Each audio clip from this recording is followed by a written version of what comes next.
today. Can you guys see my screen? Let me there we go. So I'm going to talk to you a little bit about HealthEquity as an organization, and a little bit just about my background and how I found success. I can't believe I was thinking about it. It's been 30 years since I graduated college. So thanks for making me feel young today. But supply chain management also applies in a service organization, and HealthEquity is one that also happens to be in a very rapid growth environment. So talk a little bit about HealthEquity, as well as, what does that really mean when I talk supply chain management in a rapid growth environment? Because there's a lot going on there. So first of all, just a couple things about me. So I'm an Ohio Bobcat from Ohio University. Grew up in Akron, Ohio. Myself and LeBron James went to the same high school, clearly not at the same time. I moved out west several years ago. I've spent my last couple decades in consumer-driven healthcare. That makes me pretty somewhat early in the business. This industry really started to come about. I'll talk about the products we offer, but it's been about 25 years ago that the CDH moniker was created. Through my career, I've learned and figured this out early on that I thrive in rapid growing, fast-paced environments.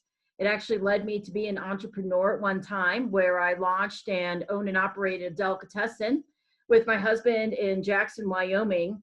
And I'll just share a small supply chain story. So I was a telecommunications major, so radio, TV, not using that very much. And I was not at all in the business class world, okay? So I remember when I was filling out my application with Cisco Food Service, right, to get my food to my deli, they asked what my annual income was going to be. And I put down $50,000. Now, clearly, you probably cannot operate a delicatessen in a town of that size making $50,000 a year. That's just to demonstrate my naivete. We actually ended up sourcing our products from a cheese importer in Boston. We brought in our meats from Milwaukee, Wisconsin. We introduced products like Boulder potato chips and Nantucket nectars to the state of Wyoming. I was the first person to bring them in. I had to, when Delta decided to stop bringing cold freight into the Jackson, Wyoming airport, I had to buy a refrigerated truck, build up my own distribution channels, and started shipping freight down into Salt Lake City. My husband and I would drive down here every 2 weeks to load that sucker up, and eventually expanded into a wholesale distribution food business to restaurants in Jackson, so I could cover that cost and expense. So, I started a supply chain from scratch for at least a delicatessen that ended up grossing about $500,000 a year in a small town. And that's probably where I first learned about this rapid growing. I knew I was someone who wanted to work for myself, which is why I tried that out. But that was fast paced and learned a lot of skills there that I use today. I'm really passionate about leading people. I today lead about 2/3 of the company at HealthEquity, about 1,900 people. And I really love helping people learn to be better professionally, personally, and just really care a lot about my team. And then most importantly, I'm a dog person, not cats. Sorry if that offends anybody. So let's go ahead and talk. I'll just share a little bit about the scope of the role that I have today. And later on, I'll be talking about the types of service providers that I have to work with. So today I've got a few functional areas. One is an implementation team. We're bringing on new groups or making changes to current groups. We have to have different processes for groups that are large and small. We work with data, custom materials, stuff like that. We've got a call center. So one thing that's unique about HealthEquity is our member services center is live support 24/7, 365 days a year. Been that way since day one. And that creates its own set of challenges, and I'll talk about some of those. We also at HealthEquity, we have to provide support for both consumer and business customers. So those are different approaches you have to take. You have to be thoughtful about the needs. When you think about communicating and meeting the needs of your audience to get the right message, it's exactly the same when you're thinking about the type of client or customer, really, that you're serving. Is it a business? Is it a channel vertical partner that's bringing you sales? Is it an end user like you and I as a consumer? We have a support services group, and you can sort of think about this as a centralized team that's providing, we provide support within our team and cross-functionally. We've got That is hysterical. Did anyone see my typo in quality? I'm a bit of a spazzy type. That's ironic. Sorry, I love that. But unintentional. I'm a really spazzy typer, so I tend to have typos. This is a team that's working with our technology group, right? They want to build a new widget. Well, how does that import our servicing team or our operations team? Are there other things we need when you build that widget that are beyond what the product or technology team might be thinking about? Getting training going. We have service levels and contractual commitments, right, to our partners.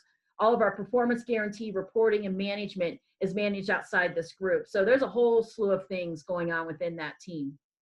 We have a back-end processing group. I'll talk in a minute about HealthEquity and the types of products and services we offer, but we have a lot of account transactional maintenance stuff.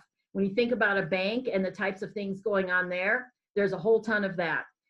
We've got card and print fulfillment. We're mailing cards to many of our account holders. They can be customized. They need to be have the right type of parameters set up on them to work for the right types of expenses or align with the plan design. And then we've got large client support, custom things that we are running in the back end operationally to make sure they're working for them. And then last bucket's program support. This is really also back end operations for these core products. I like to have an operations owner who owns them soup to nuts. Even if some of the work is being done in another area like finance or legal or sales, there's a one-stop shop of, hey, who knows how this program works, soup to nuts, and who's responsible really for the day-to-day execution of it. And so these are a few of our core products here. And so with that, let me go ahead and hop ahead and talk a little bit about who is HealthEquity and what is it we're doing there. So as Derek mentioned, I've been at HealthEquity for 10 years. I was employee 111 or so, and we're about 3,200 team members today. HealthEquity's roots are based in health savings accounts. And if any of you have a high deductible health plan, it's never too early to start saving for your HSA. And think of it as a 401k for your health care. Setting money aside, it's the only triple tax advantage account, and we're pretty passionate about it. Our founder, Dr. Steve Nealman, truly believes that every single American should have a health savings account, and he is dead serious. And if you think about it, it's really quite logical. Let's pretend you guys are all, you're young, you're maybe not thinking about healthcare, but let's pretend you're going to spend $500 a year in healthcare. You're going to go to the dentist and maybe you got some glasses, okay? Well, you can spend that $500 after you've had tax taken out of it from your paycheck, or you can take that $500 and even if you put it in your HSA and take it right back out a week later, you've just saved the taxes on that. Your employer has saved taxes on it if you've withheld those dollars through your payroll tax contribution. And if you don't use the money, it just sits there and compiles. It's just really a great way to help solve the real problem of healthcare. But HSAs, while we think they're the end all and be all, the reality is they're not right for everybody. And there's a whole slew of consumer healthcare accounts that can partner with a medical plan, such as HSAs, flexible spending accounts or FSAs. You've probably heard of those. HRAs are a flavor. There's commuter accounts, COBRA, right? Something when we're not employed any longer, a way to extend our health insurance coverage. And then other types of consumer-driven benefits. There's all sorts of bespoke custom plans out there. HealthEquity started with HSAs as an offering, but our health plan partners, which were a key strategy, they're a very large sales channel partner for us. They said, hey, these are cool, but what about the HRAs and FSAs? That's what everyone's buying these days. And that's when I joined the company, was to build out the FSA and HRA program. Over the years, as Derek mentioned, I've had the great opportunity to lead different teams throughout the organization. And a really exciting event happened a year ago when we acquired a large competitor, WageWorks. And the bottom line is we offered complementary services. HealthEquity was very heavy in HSAs, and we also offered the FSA and HRA product. We had just launched COBRA as a strategy. We had a strategy of, hey, clients need all these services and various flavors of them. We want to be that one-stop shop for all of these. We call it bundling. And that was a key strategy to our purchase of WageWorks. They were very heavy in the FSA space, HRA, commuter, COBRA. We were very pure on the HSA and also had FSA, HRAs, and starting to get into COBRA. So you bring it together, and we are now the nation's largest administrator of COBRA. We're in the top 2 for HSAs, depending if you want to count assets or number of accounts. FSAs, HRA, commuter. We're very, privileged to be able to be, as you can see, administering benefits for 1 in 7 working Americans. What's unique about HealthEquity and has caused me to stay at this organization for this long is a true passion for what we're providing to our members and our clients. Healthcare, as we know, can be confusing, complex. You bring in money, healthcare as 2 topics together, that's a stressful conversation. That's why we have our member services agents available 24/7. We actually take about 17% of our calls after regular business hours. And if you think about it, who are those people? They're the people standing at the pharmacy at the hospital in the middle of the night with, their kid, they've just left the ER and they got this HSA card or FSA card. They think there's money on it. What am I supposed to do with it? And that's where we can help people understand their accounts. We can help their providers understand how they can make a payment plan to automatically be coming out as their contributions are coming in. Education is a really big part of what we do. And we call this our purple experience. The last thing I'll say about HealthEquity as an organization and where that purple comes from, the concept is, and it was a guy named Seth Godin wrote the book, the concept is if you're driving along the highway and you see a purple cow, that's going to stand up. You don't see purple cows. Our service needs to be that purple cow. So very passionate about it. It thrives in our culture. It's a bit of the backbone of our company. And I think that we've been lucky to have our founder, Dr. Nealman, still with us today, very actively engaged in the organization. Our management team overall has very long tenure. And so we've been able, as we grow, if you think about it again, I was employee 111 and we had 11,000 reimbursement accounts at the time I joined. Before the acquisition with Wage, we were up to about 650,000. We are at 3 million HSAs. That's a lot of growth over 10 years, yet we have retained the culture. And that is because we have remained focused on our mission, which is to deliver health savings, educate people about how health savings accounts can help them in their retirement. And we just keep our eye on the prize and keep that top of mind in everything we do. So that being said, what am I talking about when I say, what is a supply chain for a services company? So I wanted to first show what are the supplier types for a service organization. And I think that a lot of these, if you thought of a bank, if you thought of a whole slew of different types of service organizations out there, you can see how these would be relevant, right? So print and fulfillment. We're printing plastics. And to give you an idea of what are the things we think about there, we're trying to make a choice right now about do we add a card with an EMV chip, right? Well, there's costs associated with that. There's a lot of vendors we work with today. Which of them can offer it? Which can offer them at the price that is the most feasible, that also balances out with the services we have. I'll talk later about the acquisition and how that's really had to drive these decisions. So we've got millions of cards and letters that we're printing and mailing. With the acquisition, we launched into outsourcing and offshoring of some of our servicing centers. So that's been a new challenge for us. We have third-party verification tools. We have to verify per the US Patriot Act for HSAs that you are not a terrorist. We've got data and networking centers, telecom providers, facilities management. You can see here a whole slew of supplier types. So while we're not manufacturing something, we are making something, which is building a set of goods and services to provide. So we have well over 100 service providers or supplier types that we work with at HealthEquity.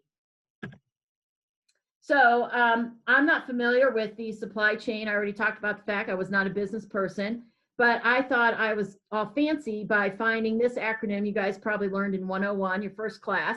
But how do I apply this concept to a service organization? Well, first of all, we plan. We are right now like going up the mountain of our biggest time of the year, which is open enrollment, right? You think about health plans, and there's always an annual enrollment at an employer for those offering benefits to elect your benefits. and that typically happens in the fall. About 70% of our business is happening at this time of year where we're onboarding clients or renewing clients. And that is a huge spike, okay? And that is really hard to manage. So a conundrum I'm working today is it's Cobra OE. Part of our role is we have to mail out the packets. So the first thing is we have to get the rate changes from the client, right? Your premium expenses change every year, typically. We have to load those in the system. We're going to produce some test packets to make sure that the plans and rates that the client has provided us are correct. And then we need to get those mailed out to all of their employees. That's the bubble we're working right now. The next bubble that's going to start in 2 weeks is eligibility files for HSAs, FSAs, HRAs. And files are going to be coming in thousands and thousands of records, very large fat files for the next 3 to 4 weeks. Those are going to drive then welcome kits and cards they're going to start to produce and go out in the mail. And then what's going to happen when those land? The phone's going to ring, right? January, we'll take multitudes of volumes of what we normally take. And we'll actually be relying somewhat on our outsource partners to help us with that. But very difficult for us to manage because you don't want to hire always full-time employees for a spike.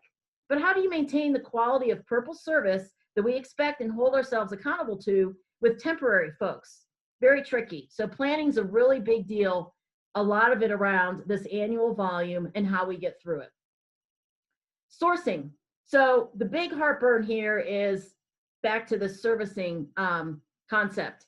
This 24/7 service is a lot to manage and deliver, especially with the high net promoter scores and CSAT scores that we deliver and maintain. Again, I've talked about this is kind of our benchmark at HealthEquity. And today, right now, also another challenge I'm dealing with are one of our outsourced providers doesn't have enough butts and seats to pick up phone calls. So where are those calls going? They're going to my in-source partner or our in-sourced employees. And that's creating service level risk for me. We miss service levels on Monday because of this.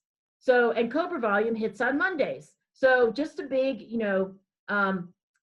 challenge and thing that we're learning through, because again, that was even new to us with the acquisition a year ago. So very interesting. We have a very tricky peak season ahead of us this year. In terms of making or production, for us, we have to produce plastics. We have to create portals and tools for people to be able to log into. We have to make sure that when that card is swiped, that we actually, that it performs correctly and, is authorized as it's supposed to per the rules. We have to have content built to be utilizing and sharing. The delivery then is obviously the servicing and supporting. Again, we've got 1,900 people at HealthEquity that are answering phone calls, pushing buttons, processing checks, opening mail, processing return mail. All of that day-to-day delivery is really the service. Execution is our product that we're providing. And from a return perspective, we focus a lot on first contact resolution, right? If we receive a claim for reimbursement for your FSA, and let's say we deny it because you didn't have one of the 5 pieces of information required for that claim, and you don't understand why, and we don't tell you why very well. I mean, overall, first of all, that's really a defect, right? We were not able to process it the first time. And one of our objectives is, right, to reduce those defects in the system. So how can we continuously be teaching people, these are the 5 things. How can we make sure we process the claim so it does not need to be reprocessed a second time? Because when we do, it turns into a phone call, and then I have to pay either internal or external resources to process that claim a second time. So from a service provider environment, again, this is how we think about, when I think supplier chain, these are the things that we're thinking about and focusing on. So now let's hone in and talk a little bit about, okay, and I just kind of gave a few examples here to talk through. So now in rapid growth, when I think about supply chain and all these suppliers, what are the things that I have to keep top of mind? So if we start over the left here with pricing, this one is kind of a no-brainer in terms of, volume can be a benefit to pricing. But you also, during rapid growth, have to pay attention to, does your first contract box you in? So I'll give you an example of a card processor. So card processors tend to charge per swipe. And then there's all sorts of, they've got like 50 line items, a point, 1,000% for this and that and the other. And there can be an interchange share. So when that card is swiped, we might get a cut, the bank issuer might get a cut, and the card processor might get a cut. Well, in HealthEquity, in our very first contract, when we had, 10 accounts or whatever, 0 accounts, right? That rate that we were offered by that provider clearly was not anywhere near what we are able to obtain today, right? But that first contract, maybe we could have negotiated sooner. It was written in a way that made it hard for us to get the scale. We grew more quickly than the contract, basically, okay? So if you're expecting to be, it's hard when you're a startup because you can't say, hey, I'm bringing this much volume to you. But you maybe want to set up your contract so with volumes, you're getting better pricing as you go up in the volumes. And that way, as you grow, you're getting the benefit of that. And the partner isn't saying, sorry, man, I can't give you that price. Scale yourself up into it. Don't lock yourself in. Also, so next one, when we think of outgrowing supplier. So you got to think about smaller startups. And I want to knock on startups, right? I've made it clear that I've worked at startups. I was at Optum Bank at United Healthcare when it was a startup. But sometimes they're the cheapest. And again, they may not be able to scale with you. So just remember, when you're starting out, you might find a great partner who's also starting out. But they have to be able to have the scale. So maybe you want a shorter contract term, right? Don't sign a 3 to 5 year term. You don't even know if it's going to work out. You don't know if your company is going to work out, or maybe your company isn't new, but you've chosen to go with this provider. You've got to feel comfortable that you can get out of the contract should they not be able to scale. Sorry, I got to grab a little quick drink here. The last one here is due diligence. And again, this one seems like a no-brainer, but I have personally learned myself the hard way when the diligence wasn't done correctly. Maybe the pricing model, you missed a key piece that was in there and you signed up for, a long-term cost. And yes, this has happened to me, that was not caught in there. Or maybe the security review, you decided to do that, in a light fashion. It's really important that you don't shortcut due diligence. And this is something else that people might find, well, I really need to get this new widget out and I need to have this third party. That's fine, but just make sure that due diligence itself isn't forsaken just because you're hasty to get to market and you've got to get signed up and connected to get these services. So then, last thing here, and then I'll let you guys ask some questions here. Now let's throw an acquisition on top. Okay, so we got rapid growth. And as I mentioned, a year ago, a little over a year ago, HealthEquity completed the acquisition of WageWorks. WageWorks is actually a larger company than HealthEquity, double the employees or team members. Dr. Nealon would make me put a quarter in the jar for that. We're team members, not employees. But this added a lot of complexity. So first I had mentioned the onshore versus offshore. So HealthEquity, prior to the acquisition, all of our servicing teams, all of our processing, everything in-house, not even really nothing outsourced, all in-house. So what was new here was 1, servicing offshore, both calls and chat, and 2, back office processing, such as claims processing, other tickets and correspondence for Cobra. They do QA, they'll do shell setup, all sorts of work, great work too. But that was new to us. And one thing that a challenge that WageWorks had was a service in the, reputation in the market for service that was not very good. And a lot of people were concerned. They're like, whoa, wait, HealthEquity, you're purple. We are known for our service. We sell on that. And WageWorks was the diametrically opposite of that. So the first thing we said, the commitment we made on day 1 of the acquisition is we are bringing all calls onshore. And we did do that as committed 6 months later. We do still have chat offshore and we still have a lot of processing offshore. And so we're making a lot of decisions about that. What makes sense to stay offshore? What makes sense to come onshore? There's a lot of cost obviously involved in that. It's a lot more expensive to do things onshore. A lot of things have a lot higher quality offshore. And we have clients, we work a lot with, the national government is a client of ours. We have a lot of government entities and a lot of financial companies or tech companies who don't want their data or work to be done offshore. So you have to meld all that in. That's just a new layer for us now. We had very different, this one you might find kind of interesting. We had actually vastly different supplier management and procurement programs between the two organizations. And so we've had to adapt to that. And one of the big differences was the business owners. So I'll stick with the card processor, right? I manage that relationship and contract. In the wage universe, I would be aware of it and participating, and I have a business leader who liaises and manages day to day with those partners.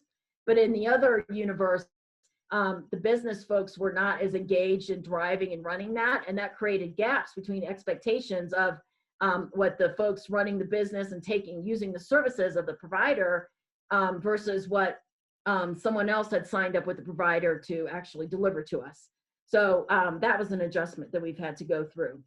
We've got a lot of financial synergy targets to bring these two organizations together. So while we're going through all of the contracts, we've got to align things. We've got duplicate suppliers, right? We don't need two companies doing the same thing where possible. So we've had to identify which providers make sense to say, which ones should go, what contracts do we need to redo. So lots of action, again, when you think about the things I'm discussing, rapid growth, and then throwing in an acquisition on top. So I'm going to go ahead and pause there for a moment and see what questions you guys might have for me. Anything at all? Is there a chat bar I should be looking at, or are you guys just going to speak? Sorry, I'm not a Teams user. There is a chat bar. I have a quick question for you, Angelique. I was curious, just with like the acquisition of WageWorks and just the industry as a whole, how have you seen over the scope of 10 years the HSA industry and even just the FSA or the other types that you've talked about? How have you seen that kind of grown or changed over your time at HealthEquity and in industry? Sure. So it definitely has changed. And so I'm going to just back up a little bit. So flexible spending accounts were really the first account type of this nature to come out. People are like, wow, I can withhold some money through my cafeteria plan. The employer saves taxes, I save taxes, and I can use it for healthcare. And FSAs, became really, pretty well adopted. Dependent care accounts, which are a flavor of, also, serve a good need for people who have that need for daycare. When HSAs came about, the next account type was the health reimbursement arrangement. And that came out in 2002. FSAs were back in the 70s, I believe. And FSAs are my dollars, right? Our dollars as an employee. HRA dollars are employer dollars. So the concept was, as medical premiums started to rise, employers started raising medical deductibles. When I started my career, I worked at a law firm first out of college, and I had probably an HMO plan that I paid $50 a month for and went to the doctor and didn't pay for anything, right? And over time, premiums go up, and then to help combat increased premiums, then deductibles started rising. And a health reimbursement arrangement allows the employer to say, okay, Angelique, I'm going to raise your deductible to $1,000, but I'm going to give you $500. And maybe I'll pay the first $500, then you pay the next $500, or we'll flip it around. So HRAs allow employers, you can get really crazy with HRAs, and it was a way for them to have cost containment. So I'm going to raise the deductible to help cover the premium costs, but to make it feel better for you, employee, I'm going to give you some money, but I'm going to put a lot of rules around how you can access it, and that makes me feel better about cost containment. So now we continue on. Costs continue to go up, and then the HSA comes into play in 2004, 6. I can never remember which year it is. And health savings accounts, initially people are like, why would I save money like for a rainy day later on? Shouldn't I put that money in my 401k if I've got money to do that? And then you think of my comment earlier about, we started working with health plans. That was a big strategy that has paid off. We've got a lot of data connections. It's really valuable in many ways. Like we get claims data and you can manage all of your accounts online, and it just, it's very nice connectivity. But that's why they said, hey, we got to have FSAs and HRAs, because employers are nervous. If I give Angelique $1,000 in her HSA and she leaves, she just gets the money, right? She gets to take it with her.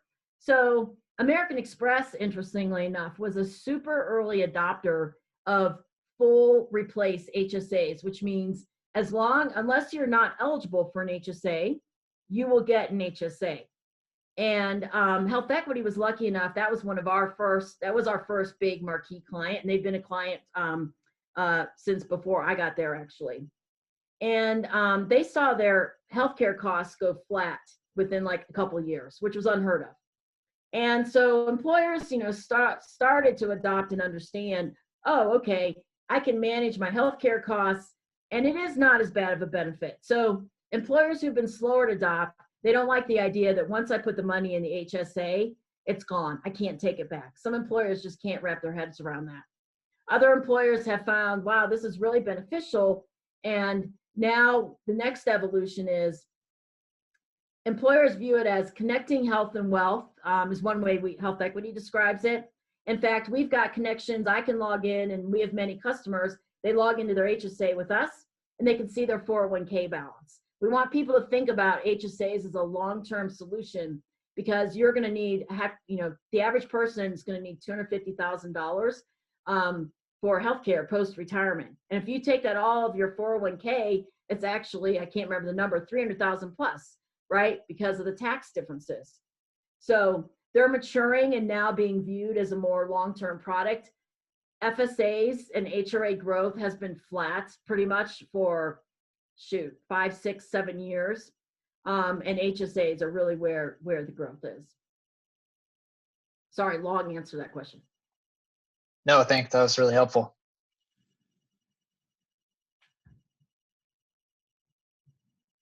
What else can I answer for you guys today?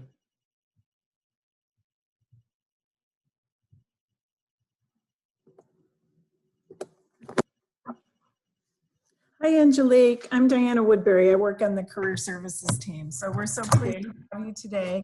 I'm wondering what you could share with students about what kinds of skills people, when they're first joining your team, what kinds of skills do you like to see that they've already got? Sure. I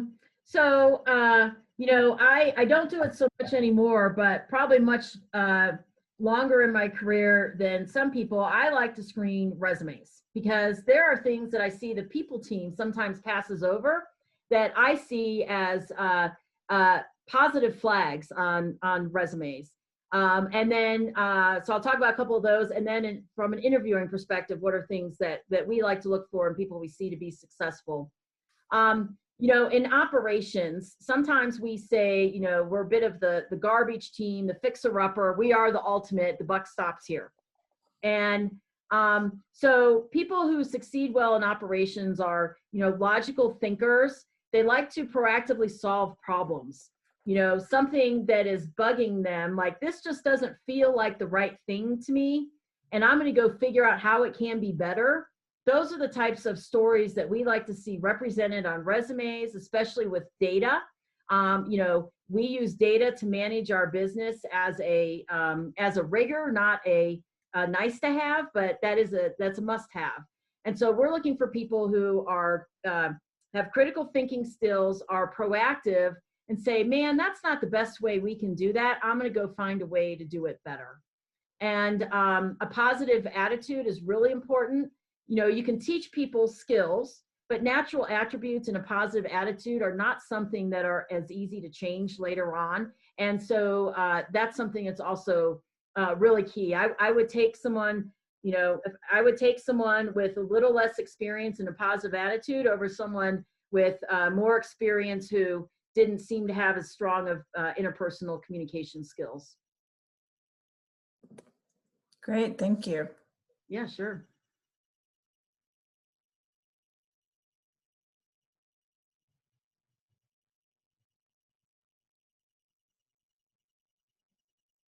end of day. I know it's very hard to come up with creative questions.